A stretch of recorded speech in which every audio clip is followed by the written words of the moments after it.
Assalamu alaikum students. In this video we discuss about exercise 4.3 part 1.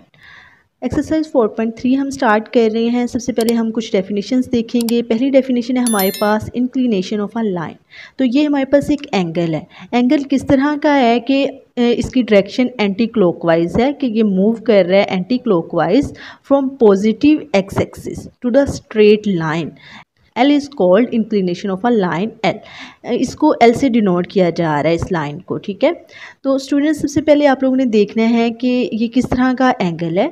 ठीक है, जिसे हम इंक्लिनेशन ऑफ अ लाइन कह रहे हैं। तो बाय डायग्राम आप लोग देखें कि हमारे पास एक वर्टिकल लाइन है, ये दूसरी हमारे पास हॉरिजेंटल लाइन है ये। ठीक है, ये हमारे पास है एक्स एक्सिस और ये हमारे पास है वाई एक्सिस। ठीक है, तो आप लोगों ने नॉन हॉरिजेंटल लाइन लेनी है। जब भी इंक्लिनेशन ऑफ अ लाइन जो है आप लोगों ने फाइंड करना है तो उसके लिए आपको नॉन हॉरिजेंटल लाइन लेनी है, क्योंकि जो हॉरिजेंटल लाइन होगी वो इस तरह होगी, तो इसका एंगल जो है वो क्या होगा, ज़ीरो होगा यहाँ पे। तो इस वजह से हम क्या लेंगे, नॉन हॉरिजेंटल लाइन लेंगे इस तरह। ठीक है, तो ये लाइन जब एंटी क्लॉकवाइज मूव करेगी तो यहाँ पे हमारे पास एंगल बनेगा थीटा, और इस एंगल को हम क्या कहते हैं, इंक्लिनेशन ऑफ अ लाइन कहते हैं।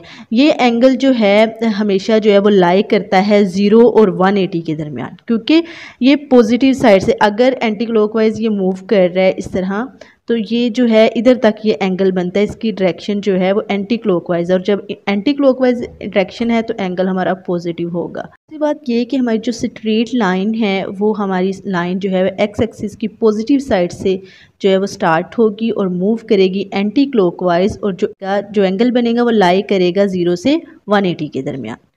जी स्टूडेंट्स, तो ये बात आपको क्लियर होगी। नेक्स्ट हम देखते हैं स्लोप और ग्रेडियंट ऑफ लाइन। ये एक ही चीज़ है, स्लोप आप कह सकते हैं, ग्रेडियंट ऑफ लाइन कह सकते हैं। The slope m of line L is defined by. अब स्टूडेंट्स हमने बात की इंक्लिनेशन ऑफ लाइन की, कि हमारे पास वर्टिकल लाइन है और हॉरिजेंटल लाइन है। यहाँ पे एक लाइन हम ड्रॉ करते हैं नॉन हॉरिजेंटल, और वो मूव करती है एंटी क्लॉकवाइज, तो हमारे पास एक एंगल थीटा बनता है। अब हम बात कर रहे हैं स्लोप की। तो स्टूडेंट्स आप लोगों ने देखना है कि जो स्लोप है हमारे पास, उसके लिए हमें ड्रा करना है। यहाँ पे हमारे पास है एक वाई एक्सिस और ये हमारे पास है एक्स एक्सिस। ठीक है स्टूडेंट्स, तो यहाँ पे हम कह लेते हैं ये y है और ये हमारे पास है x। तो जो हमारे पास स्लोप है वो क्या होती है, ratio of rise and run की। राइज भी से कह सकते हैं, और ये हमारे पास होता है रन, जिसे हम x कहते हैं। ठीक है स्टूडेंट्स, तो इसकी रेशियो को हम स्लोप कहते हैं। मीन y बाई एक्स जो है ये इक्वल है m के। ठीक है, इन दोनों की जो राइज और रन की रेशियो है वो हमारे पास स्लोप कहलाती है। तो हम यहाँ पे जो राइट ट्राइंगल बनती है, इसका एंगल जो बनेगा वो हमारे पास होगा tan अल्फ़ा इक्वल है y by X equal to m। तो स्लोप को हम m से डिनोट करेंगे। तो ये तो हो गया कि सिंपल एक पॉइंट के लिए स्लोप हम इस तरह फाइंड आउट करेंगे। नेक्स्ट देखिए, अगर if a and b 2 points हैं, b any 2 distinct points on the line L। अगर एक ही लाइन पर हमारे पास 2 पॉइंट्स आ जाते हैं a और b, तो उसके लिए स्लोप हम किस तरह फाइंड आउट करेंगे। उसके लिए हमारे पास ये फार्मूला है कि हमें स्लोप फाइंड आउट करने के लिए क्या करना होगा, जो दोनों पॉइंट्स हैं b और a, उसके लिए हमें y2 minus y1 divide by x2 minus x1, यानी y और x की ही रेशियो है, लेकिन 2 पॉइंट्स के लिए हम इस तरह फाइंड आउट करेंगे स्लोप। उसके अलावा हमारे पास है कि स्लोप जो है m से डिनोट होती है, m इज़ इक्वल है tan अल्फ़ा। अगर हमें एंगल पता चल जाए तो हम क्या फाइंड आउट कर सकते हैं, एंगल को अगर हम एंगल का tan लेंगे तो हमारे पास स्लोप आ जाएगी। कि अगर हमें डायग्राम में या किसी लाइन में यहाँ पे एक लाइन हम ड्रॉ करते हैं इस तरह, तो यहाँ से हमें एंगल पता अगर चल जाता है तो उससे भी हम स्लोप फाइंड कर सकते हैं बाय दिस फार्मूला। जी स्टूडेंट्स, तो ये 2 फार्मूला थे हमारे पास स्लोप फाइंड आउट करने के। नेक्स्ट देखें जी, हमारे पास कुछ इंपॉर्टेंट लाइंस हैं जो क्वेश्चंस में यूज़ हो सकती हैं। यहाँ पे लिखा है कि L इज़ हॉरिजेंटल। अगर हमारे पास लाइन हॉरिजेंटल है, if and only if m equal 0, उसके लिए हमारे पास स्लोप 0 होगी। वो क्या बात कर रहा है कि अगर हमारे पास कोऑर्डिनेट सिस्टम में लाइन इस तरह आ जाती है, क्वेश्चंस में भी अगर इस तरह लाइन आ जाती है कि एक्स एक्सिस के पैरेलल हो जाती है लाइन, ठीक है, तो हमारे पास जो स्लोप है इसकी ज़ीरो आएगी, क्योंकि यहाँ पे जो हमारा एंगल है वो ज़ीरो हो जाता है। इस वजह से हमारी स्लोप भी क्या होगी, ज़ीरो होगी। उसके बाद कहता है एल इज़ वर्टिकल। कहता है कि अगर एम स्लोप आपके पास ज़ीरो आ जाए तो इसका मतलब जो हमारी लाइन है वो एक्स एक्सिस के पैरेलल बन रही है और एंगल भी उसका ज़ीरो है। L is vertical if and only if M is equal undefined, M is not defined. ये कब आता है कि जब हमारे पास कोऑर्डिनेट सिस्टम में ये हमारे पास वाई एक्सिस है, ये एक्स है, और हमारी जो लाइन बन रही है वो इस तरह बन रही है वर्टिकल। इसका मतलब वो वाई एक्सिस के क्या आ जाती है, पैरेलल आ जाती है। अगर पैरेलल आ जाएगी तो उसका मतलब है कि हमारे पास जो एंगल है वो 90 डिग्री बन रहा है। तो 90 डिग्री एंगल के लिए हमारी जो स्लोप होगी वो अनडिफाइंड होगी। नेक्स्ट हमारे पास थर्ड पॉइंट है कि if slope of A B equal to slope of B C. अगर हमारे पास कोई भी राइट ट्राइंगल आ जाती है, ठीक है, ए बी सी, तो अगर slope of B C equal आ जाती है स्लोप ऑफ ए बी के, ठीक है, then the point A B C are को linear lie on the same line. तो इसका मतलब हमारे जो ए बी सी पॉइंट्स हैं वो को लीनियर होंगे और एक ही लाइन पर जो है वो लाई करेंगे। नेक्स्ट एक थ्योरम है जो कि मोस्ट इम्पॉर्टेंट है, आपको एमसीक्यूज़ में भी इस तरह का क्वेश्चन आ सकता है कि the two line L1 and L2 with respective slopes M1 and M2 are parallel. हमारे पास लाइंस पैरेलल होंगी if and only if M1 is equal to M2 and perpendicular होंगी if and only if M1 M2 equal to -1 और M1 equal है -1/m2। ये हमारे पास theorem है, आपकी बुक पर बाकायदा इसका प्रूव किया हुआ है। तो इसके लिए आपने ये पॉइंट्स जो है वो याद कर लेने हैं क्योंकि क्वेश्चंस में आगे यूज़ होंगे। नेक्स्ट जी हम क्वेश्चंस की तरफ आ जाते हैं। जी हमारे पास क्वेश्चन नंबर 1 है, find the slope and inclination of the line joining the points. अब हमने स्लोप फाइंड करनी है और इंक्लिनेशन ऑफ लाइन फाइंड मतलब एंगल फाइंड करना है। इंक्लिनेशन ऑफ लाइन का क्या मतलब है, एंगल फाइंड करना है, और हमें स्लोप फाइंड करनी है। हमें गिवन क्या है, हमें 2 पॉइंट्स गिवन है। जैसे आप कह सकते हैं कि हमारे पास ए पॉइंट है, ये हमारे पास बी पॉइंट है, और हमें एक्सिस जो है वो गिवन है। ए और बी पॉइंट के 2 पॉइंट्स हमें गिवन है। तो अगर हमें 2 पॉइंट्स गिवन है तो उसके लिए हमें स्लोप फाइंड करनी है, तो उसके लिए हम ये फार्मूला यूज़ करेंगे। अभी हमने यहाँ पे डिस्कस भी किया कि 2 पॉइंट्स की अगर हमें स्लोप फाइंड करनी है तो हम ये फार्मूला जो है वो यूज़ करेंगे। ठीक है स्टूडेंट्स, तो जी यहाँ पे हम चले जाते हैं क्वेश्चन में। तो यहाँ पे हमने सिंपली फार्मूला पुट किया है स्लोप का। उसके बाद हमने कहा y2 माइनस y1। तो यहाँ पे आप लोग देखेंगे हमारे पास ये x1 है और ये हमारे पास y1 है, ये हमारे पास x2 है और ये हमारे पास y2 है। तो y2 माइनस y1 मतलब 11 माइनस -2, और जो हमारे पास -2 कह रही हूँ -4। नेक्स्ट हमारे पास है x2 माइनस x1, तो पहले 5 आएगा देन हमारे पास -2 आ जाएगा यहाँ पे, तो माइनस माइनस क्या हो जाएगा प्लस। सोल्व किया 7/7 इक्वल टू 1। अब हमारे पास जो स्लोप है वो इक्वल टू 1 आ गई है, ठीक है, बाय 2 पॉइंट्स के 2 पॉइंट्स हमें गिवन थे, हमने स्लोप फाइंड की तो हमें m इज इक्वल 1 मिल गया। अब हम कहते हैं m इक्वल है tan अल्फ़ा की, जैसा कि आप लोगों ने पीछे डेफिनेशन में पढ़ा, ठीक है। तो अगर इस तरह है तो हमें स्लोप पता है तो हम m की जगह इसकी वैल्यू पुट करेंगे 1, तो tan अल्फ़ा इक्वल हो जाएगा 1 के, ठीक है। यहाँ से हम एंगल फाइंड आउट कर सकते हैं, यहाँ पे हो जाएगा जी tan इनवर्स 1। तो यहाँ पे हम क्या कर सकते हैं, easily inclination of line find कर सकते हैं, मीन टू से एंगल फाइंड कर सकते हैं। तो यहाँ पे आप लोग देख सकते हैं since tan alpha is equal to m is equal to 1 and यहाँ से हमने एंगल फाइंड किया जो कि 45 डिग्री का बन रहा है। उसके अलावा आप लोग डायग्राम देखें कि कोऑर्डिनेट सिस्टम में हमारे पास जो y एक्सिस है यहाँ पे जी पॉजिटिव है, उसके अलावा यहाँ पे जो है नेगेटिव है, जितने भी नेगेटिव वैल्यूज़ आएंगे वो हम यहाँ पे ड्रॉ करेंगे। एक्स एक्सिस में जितने भी नेगेटिव वैल्यू आएंगे वो हम यहाँ पे ड्रॉ करेंगे और जो पॉजिटिव वैल्यू आएंगे वो हम यहाँ पे ड्रॉ करेंगे।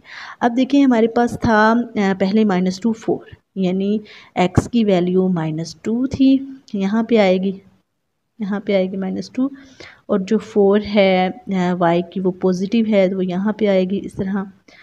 तो यहाँ पे हम देख लेते हैं जी x की 5 यहाँ पे आ रही है और y के 11 यहाँ पे आ रही है, तो हमारा एक पॉइंट यहाँ पे बनता है।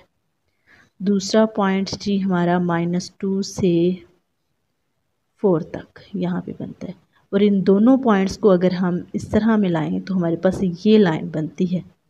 ठीक है, ये हमारी L लाइन है। तो यहाँ पे हमारे ये पॉइंट बन रहे हैं और यहाँ पे जो एंगल बन रहा है, मतलब इंक्लिनेशन ऑफ लाइन जो है वो 45 डिग्री है। तो आप क्वेश्चंस में देखिए कि अगर आपको 2 पॉइंट गिवन है तो आप इजीली कोऑर्डिनेट सिस्टम में क्या कर सकते हो कि स्लोप भी फाइंड कर सकते हो और एंगल भी फाइंड कर सकते हो। इजीली आप लोगों ने ये फार्मूलाज यूज़ करने हैं और स्लोप और इंक्लिनेशन ऑफ लाइन फाइंड कर लेना है। इसी तरह हमारे पास पार्ट नंबर 2 है, इसमें भी हमें उन्होंने 2 पॉइंट्स दिए हैं। हमने सिंपली बाय फार्मूला क्या कर लिया, स्लोप फाइंड कर ली जो कि -9 है, और स्लोप हमारे पास -9 है तो हम यहाँ पे पुट करेंगे तो हमारे पास एंगल आ जाएगा जी यहाँ पे -10 अल्फ़ा = 9, नेगेटिव साइन आ गया। उसके बाद हमने कहा कि जो हमारा tan है वो 180 - 2 अल्फ़ा = 9 है।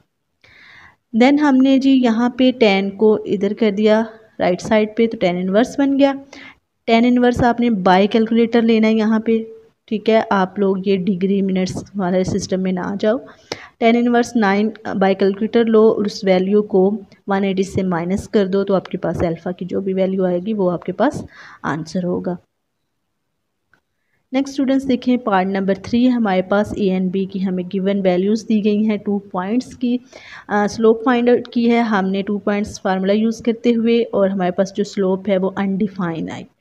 अब देखिए जो रिज़ल्ट हमने पीछे पढ़ा था वो यहाँ पे प्रूव हो गया है कि अगर आपके पास लाइन वर्टिकल आ जाए, मतलब वाई एक्सिस के क्या है, ये लाइन पैरेलल है, तो हमारे पास जो स्लोप है वो अनडिफाइन आएगी। नेक्स्ट है since tan alpha = m = undefined and then angle हमारा क्या होगा 90 डिग्री। ये चीज़ आप लोगों ने यहाँ पे देखी थी सेकंड पॉइंट में। L इज़ वर्टिकल, जब हमारे पास लाइन जो है वो y एक्सिस के पैरेलल आ जाती है, मीन टू से कि हमारा जो कोऑर्डिनेट सिस्टम है उसमें हमारे पास वर्टिकल लाइन बन रही है, वर्टिकल लाइन बन रही है, तो हमारे पास स्लोप अनडिफाइन आएगी, और अगर स्लोप अनडिफाइन होगी तो हमारा एंगल 90 डिग्री बनेगा। ये जो लाइन थी वो इस क्वेश्चन में जो है वो प्रूव हो गया। देखें कि हमारे पास अगर 2 पॉइंट गिवन है तो हमने इसकी स्लोप फाइंड की तो वो अनडिफाइन आ रही है। क्यों? क्योंकि हमारी जो लाइन है वो वर्टिकल बन रही है। उसके बाद जब हमने एंगल फाइंड किया तो वो 90 डिग्री है, इसका एंगल क्या आएगा 90 degree. Now student we starting the question number 2। In the triangle ABC find the slope. अब हमें ट्राइंगल की तीनों साइडेड दी हुई हैं, तीनों साइडेड की वैल्यूज़ दी गई हैं। नेक्स्ट हमने फाइंड क्या करना है जी, स्लोप फाइंड करनी है ईच साइड ऑफ ट्राइंगल, कि हमारी जो ट्राइंगल की AB साइड है उसकी क्या स्लोप होगी, जो BC साइड है उसकी क्या स्लोप होगी, और AC साइड की क्या स्लोप होगी। यानी तीनों साइडेड की हमने क्या फाइंड आउट करनी है, स्लोप फाइंड करनी है। सेकंड पार्ट है each median of triangle, triangle का मीडियन पॉइंट जो है वो हमने फाइंड करना है। Each altitude of triangle, triangle का आल्टीट्यूड फाइंड करना है। तो सबसे पहले हम फाइंड करते हैं ईच साइड ऑफ ट्राइंगल की स्लोप। तो सॉल्यूशन की तरफ चलते हैं। जिस since ABC are vertices of triangle, therefore हमारे पास वर्टिसेस हैं A, B एंड C। ये जो हमारा कॉर्नर पॉइंट होता है ट्राइंगल का, ये हमारे पास वर्टिस होता है।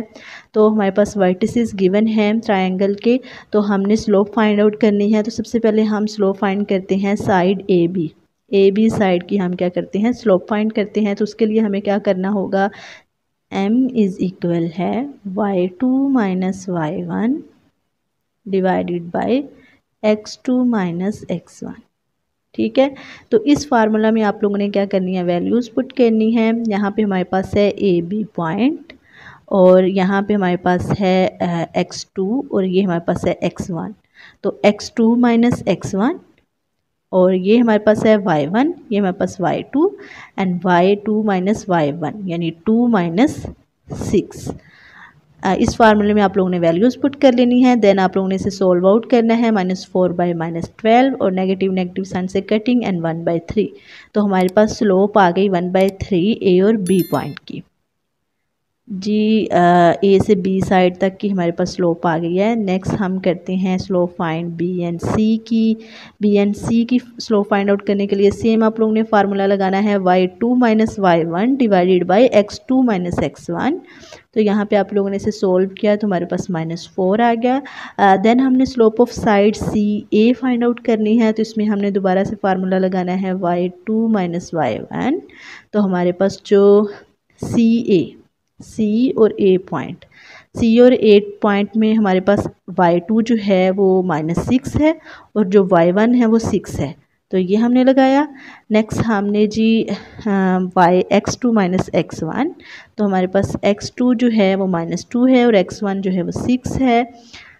और सॉरी, ये हमारे पास 8 जो है वो x1 और यहाँ से हमारे पास -2 जो है वो x2 है। तो x2 - x1 and y2 - y1 हमने वैल्यूज़ पुट की। देन हमारे पास जो है सोल्व करने के बाद इसकी स्लोप आ जाएगी 6/5। तो इस तरह स्टूडेंट्स, अगर आपको कहा गया है कि ट्रायंगल की एक साइड की स्लोप फाइंड करो, तो आप लोगों ने जो पॉइंट्स गिवन हैं उन पॉइंट्स में से वैल्यूज़ लेनी है और फार्मूले में पुट करनी है, देन आप लोगों ने स्लोप फाइंड कर लेनी है। अब हमारा नेक्स्ट क्वेश्चन है कि ईच मीडियन ऑफ ट्रायंगल, यहाँ से हम ए और बी के दरमियान एक लाइन खींचते हैं, तो ये हमारे पास डी पॉइंट है, यहाँ पे हमारे पास ई पॉइंट है और यहाँ पे हमारे पास एफ पॉइंट है। ठीक है, अब देखते हैं प्रोसेस के नेक्स्ट हमने किस तरह सोल्व करना है। Let D E and F are mid points of sides A B, यानी ए बी का जो मिड पॉइंट है वो डी है, उसके बाद बी और सी का जो मिड पॉइंट है वो ई है, एंड सी ए का मिड पॉइंट एफ है। तो सबसे पहले हम मिड पॉइंट फाइंड आउट करेंगे। मीडियन फाइंड आउट करने के लिए हमें क्या करना होगा, मिड पॉइंट फाइंड आउट करना होगा। अब मिड पॉइंट फाइंड करने का क्या फार्मूला है जी, हमने डी पॉइंट फाइंड आउट करना है। इसके लिए हमने कोऑर्डिनेट ऑफ डी लिया, ठीक है, और इसमें हमने मिड पॉइंट का फार्मूला लगाया। अब मिड पॉइंट का फार्मूला क्या है जी, हमारा जो ए और बी के पॉइंट्स होंगे उनको हम प्लस करेंगे, जैसे कि हमारे पास ए और बी के पॉइंट्स ये हैं। ठीक है, तो मिड पॉइंट के लिए हमने क्या करना है, 8 + 4 divided by 2 mean x1 + x2 divided by 2। एक मिड पॉइंट ये हो गया, और दूसरा हम मिड पॉइंट फाइंड आउट करेंगे y1 + y2 डिवाइडेड बाई 2, मतलब y की दोनों वैल्यूज़ को प्लस करना है और डिवाइड 2। तो इस तरह हमारे पास जो है वो मिड पॉइंट आएगा 4 and 2 8 and 2, और इसको सोल्व करने के बाद हमारे पास डी के पॉइंट्स आ जाएंगे 2 और 4। इस तरह हमने ए और बी का जो मिड पॉइंट डी है उसकी वैल्यूज़ जो है वो फाइंड आउट कर ली। ठीक है, नेक्स्ट हमने coordinate of E find out करने हैं। तो ई के कोऑर्डिनेट फाइंड आउट करने के लिए हम बी और सी की वैल्यूज़ लेंगे और मिड पॉइंट के फार्मूले में पुट कर देंगे। जैसे कि हमारे पास बी और सी की हैं, हमारे पास बी और सी की वैल्यूज़ हैंगी, तो अब हमने मिड पॉइंट के फार्मूले में पुट करनी है जी x1 + x2 divided by 2 and y1 + y2 2 ± 6 divided by 2। इस तरह आप लोगों ने लिखना है, जैसे कि यहाँ पे राइट डाउन है, साइन जो है प्लस माइनस माइनस हो जाएगा। देन आप लोगों ने इसे सोल्व किया और 2 पे डिवाइड किया तो आपके पास ई के पॉइंट्स आ जाएंगे। ये आपके पास कोऑर्डिनेट आ गए। उसके बाद आप लोगों ने एफ़ के कोऑर्डिनेट फाइंड आउट करने हैं, तो उसके लिए भी आप मिड पॉइंट का फार्मूला लगाएंगे, देन सोल्व करेंगे तो ये आपके पास एफ़ के पॉइंट्स आ जाएंगे। जब आपके पास मिड पॉइंट्स आ जाएंगे, अब आपके पास ए बी सी का मिड पॉइंट था डी ई और एफ़, इनकी वैल्यूज़ आप लोगों ने फाइंड आउट कर ली। अब जो हमारा क्वेश्चन है कि मीडियन, स्लोप ऑफ मीडियन, मतलब ट्रायंगल का जो मीडियन है उसकी स्लोप फाइंड करो। तो अब हमारे पास है ए और ई, ये ट्रायंगल का एक मीडियन है। ठीक है, तो इसकी स्लोप क्या होगी, y2 - y1 divided by x2 - x1। वो किस तरह आएगी जी, ए के पॉइंट क्या है 8 और 6, ए के पॉइंट हैं 8 और 6, और जो आपके पास ई के पॉइंट आए हैं, ई के पॉइंट जो आपके पास आए हैं वो है -3 -2। ठीक है स्टूडेंट्स, तो अब आप लोगों ने करनी है स्लोप फाइंड। स्लोप फाइंड करने के लिए आपके पास है ये x1 और ये आपके पास है x2, ये आपके पास है y1 और ये आपके पास है y2। तो आप लोगों ने क्या किया जी, y2 minus y1, y2 minus y1 और x2 minus x1, x2 minus x1। ठीक है, फार्मूले में वैल्यूज़ पुट की, देन आप लोगों ने सॉल्व आउट किया तो आपके पास स्लोप ऑफ मीडियन AE आ गई। नेक्स्ट जी, slope of median BF find out करनी है आप लोगों ने, BF फाइंड करनी है आप लोगों ने स्लोप। तो इसके लिए आप B के पॉइंट्स लिखेंगे और F के पॉइंट्स आपके पास है 3 और 0 और आपके पास B के पॉइंट्स है -4 और 2। इन दोनों पॉइंट्स को लेकर आप लोग फार्मूले में पुट करोगे y2 minus y1 divided by x2 minus x1 और इसे सॉल्व आउट कर लोगे। इसी तरह स्लोप ऑफ मीडियन CD आप लोगों ने फाइंड आउट करनी है जी, y2 minus y1 divided by x2 minus x1। लेकिन CD के लिए यहाँ पे आप लोगों ने स्लोप फाइंड करनी है CD की, तो इसके लिए आप C के पॉइंट्स लेंगे और D के पॉइंट्स लेंगे। इन दोनों के पॉइंट्स लिखेंगे, लिखने के बाद आप लोग फार्मूले में पुट करोगे y2 minus y1 x2 minus x1 and then आप लोग सोल्व आउट करोगे तो आपके पास मीडियन ऑफ CD आ जाएगा। ये हमारा क्वेश्चन था। नेक्स्ट पार्ट नंबर 3 है, जिस altitudes are perpendicular to the sides of a triangle therefore. उसने कहा कि हमने क्या करना है, आल्टीट्यूड्स की क्या करनी है, स्लोप फाइंड करनी है। तो ट्राइंगल के आल्टीट्यूड्स क्या होते हैं कि एक ट्राइंगल की एक साइड पर जो परपेंडिकुलर गिरता है वो हमारे पास आल्टीट्यूड होता है।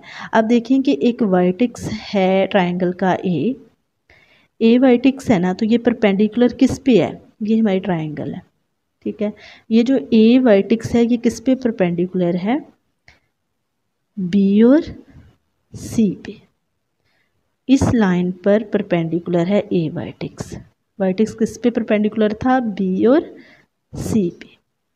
इसका मतलब अगर हमें आल्टीट्यूड फ्रॉम वर्टेक्स ए इसकी स्लोप निकालनी है तो -1 divide by slope of side BC की स्लोप लेंगे, क्योंकि ए किस पे परपेंडिकुलर है, BC पर। इसकी स्लोप लेंगे तो इसका आंसर जो आया था वो यहाँ पे पुट करेंगे तो हमारे पास आ जाएगा slope of altitude from vertex ए। अब हमने अगर स्लोप लेनी है फ्रॉम वर्टेक्स B, तो जो B है वो किस पे परपेंडिकुलर आएगा, A और C पे। तो AC की स्लोप जो है वो है 6/5, तो वहाँ पुट की तो नेक्स्ट हमने ये आंसर लिखा। नेक्स्ट जी, slope of altitude from vertex C, तो वर्टेक्स C जो है वो परपेंडिकुलर है A और B पे। किस तरह परपेंडिकुलर है, यहाँ पे आप लोग देखें जो C है वो परपेंडिकुलर आ रहा है A और B पे। ठीक है, अगर C A और B पे परपेंडिकुलर आ रहा है तो हमारे जो C वर्टेक्स है उसके लिए स्लोप AB की जो स्लोप है वो यहाँ पे उसका आंसर पुट करेंगे और देन उसे -1 से डिवाइड करेंगे और ये हो गया -3। तो ये इस तरह आएगा। ठीक है स्टूडेंट्स, अगर आपको किसी भी चीज़ की समझ नहीं आ रही तो आप कमेंट सेक्शन में पूछ सकते हैं जी। क्वेश्चन नंबर 3 है। क्वेश्चन नंबर 3 में हमने सिंपली जो है ये बताना है कि हमारे जो गिवन पॉइंट्स हैं वो एक ही लाइन पर लाई कर रहे हैं या नहीं। प्रीवियस हमने जो है वो पॉइंट भी पढ़ा था कि अगर हमारे पास AB slope of AB equal होगी स्लोप ऑफ BC के, तो इसका मतलब है कि हमारे जो पॉइंट्स हैं वो लाई कर रहे हैं द सेम लाइन। तो वही बात यहाँ पे है कि उन्होंने हमें 3 पॉइंट्स दिए A, B and C, B given points, और उसने कहा कि अगर स्लोप ऑफ AB हम लें तो वो 4 है और अगर हम स्लोप ऑफ BC ले रहे हैं तो वो हमारे पास 4 है। इसका मतलब since slope of AB equal है स्लोप ऑफ BC के, तो therefore A, B and C lie on the same line. Next B and C part भी सेम इसी तरह है, सिर्फ आप लोगों ने स्लोप फाइंड करनी है। अगर तो स्लोप आपकी सेम आ रही है मतलब AB की इक्वल टू BC आ रही है, तो देन आप लोग कह सकते हैं कि हमारे जो ABC पॉइंट है वो कोलिनियर है और लाई कर रहे हैं on the same line. Next जी, इसका पार्ट नंबर D है, let ABC be given points, और सेम उसी वे से आप लोगों ने जी फार्मूला लगाना है y2 minus y1 divided by x2 minus x1 and इसमें हमने वैल्यूज़ पुट की। तो स्लोप ऑफ AB हमारे पास ये आती है और स्लोप ऑफ BC जो है यहाँ पे आप लोगों ने ध्यान से सोल्व आउट करना है। स्लोप ऑफ BC भी आपकी जो है वो स्लोप ऑफ AB के इक्वल आ जाएगी। देन आप लोग कहेंगे कि हमारे जो ABC पॉइंट्स हैं lie on the same line. Next जी क्वेश्चन नंबर 5 है, जिसमें कहा गया है using slope show that the triangle with its vertices A B C are vertices of triangle. इसका क्या मतलब है कि हमें ट्राइंगल के 3 वर्टिसेस दिए गए हैं। वर्टिसेस हैं ये corner point A B and C. तीनों वर्टिसेस हमें गिवन है, A B and C are vertices of triangle. Therefore हमने इनकी क्या करनी है, स्लोप फाइंड आउट करनी है। सबसे पहले हमने स्लोप ऑफ ए बी लिया, slope of A B equal to m1। पहली स्लोप हम फाइंड कर रहे हैं ट्राइंगल की ए बी। इसमें हमने जी ए बी पॉइंट में से लिया y2 माइनस y1, ये 7 minus 1 and x2 minus x1 2 minus 6। तो इसे सोल्व किया तो -3/2 हमारा आंसर आ गया। नेक्स्ट हमने स्लोप ऑफ बी सी लिया, slope of B C m2 is equal to B और सी पॉइंट्स। बी और सी पॉइंट में से आपने लिया y2 minus y1 divided by x2 minus x1 and then आप लोगों ने जी आंसर निकाला 7/4। नेक्स्ट जी स्लोप ऑफ सी ए अगर लें हम यहाँ से सी ए स्लोप लें तो slope C A m3 is equal to y2 minus y1, यानी सी और ए इन दोनों के पॉइंट्स लेने हैं हमने y2 minus y1 divided by x2 minus x1 and then आपके पास जी आ जाएगा 2/3। तो आप लोगों ने ट्राइंगल की तीनों साइड की स्लोप जो है वो फाइंड आउट कर ली है। स्लोप फाइंड आउट करने के बाद आप लोगों ने क्या कहना है कि सिंस m1 m3 यानी ये ट्राइंगल है आपके पास, तो आप लोगों ने इस ट्राइंगल की तीनों साइड में से किसी भी 2 साइड को आप लोगों ने क्या कर देना है, मल्टीप्लाई करना है। अगर मल्टीप्लाई करने के बाद आपके पास आंसर -1 आ रहा है तो इसका मतलब the triangle A B C is a right triangle with angle 90 degree. Triangle की 2 साइड की स्लोप को अगर आप मल्टीप्लाई करते हो तो आपके पास आंसर -1 आ रहा है, तो इसका मतलब आपके पास ये दोनों साइड परपेंडिकुलर हैं। तो अगर ट्राइंगल की कोई भी 2 साइड परपेंडिकुलर हो जाती हैं तो इसका मतलब एंगल जो है वो 90 डिग्री बन रहा है, और अगर एंगल 90 डिग्री बन रहा है तो हमारी ट्राइंगल जो है वो क्या होगी, राइट ट्राइंगल होगी। ये आप लोगों ने पीछे थ्योरम में भी देखा था, इम्पोर्टेंट पॉइंट था। यहाँ पे देखिए कि उन्होंने कहा था 2 लाइंस परपेंडिकुलर होंगी अगर स्लोप का प्रोडक्ट -1 आ जाता है। ठीक है, अगर तो स्लोप का प्रोडक्ट -1 आ जाता है तो इसका मतलब हमारी जो लाइन है वो परपेंडिकुलर है। तो हमारी ट्राइंगल में 2 लाइन परपेंडिकुलर हैं तो इसका मतलब हमारी ट्राइंगल जो है वो राइट ट्राइंगल है। नाउ स्टूडेंट हम स्टार्ट करते हैं क्वेश्चन नंबर 7। क्वेश्चन नंबर 7 की स्टेटमेंट है हमारे पास, हमें 3 पॉइंट्स गिवन दिए गए हैं रोम्बस के। ठीक है, हमने फाइंड करना है 4th वर्टेक्स, यानी जैसे हम ट्राइंगल के कर रहे थे, अब यहाँ पर रोम्बस का हमने 4th वर्टेक्स फाइंड आउट करना है और हमें 3 वर्टेक्स गिवन है। फर्स्ट क्वेश्चन हमारा ये है। सेकंड क्वेश्चन हमारा ये है कि हमने शो डेट करवाना है the diagonals of the rhombus are perpendicular of each other. ठीक है, सबसे पहले स्टूडेंट हम बात कर लेते हैं रोम्बस जो है वो किस शेप में होता है। ये हमारे पास डायमंड शेप में होता है, इसकी जो चारों साइडेड हैं वो इक्वल होती हैं।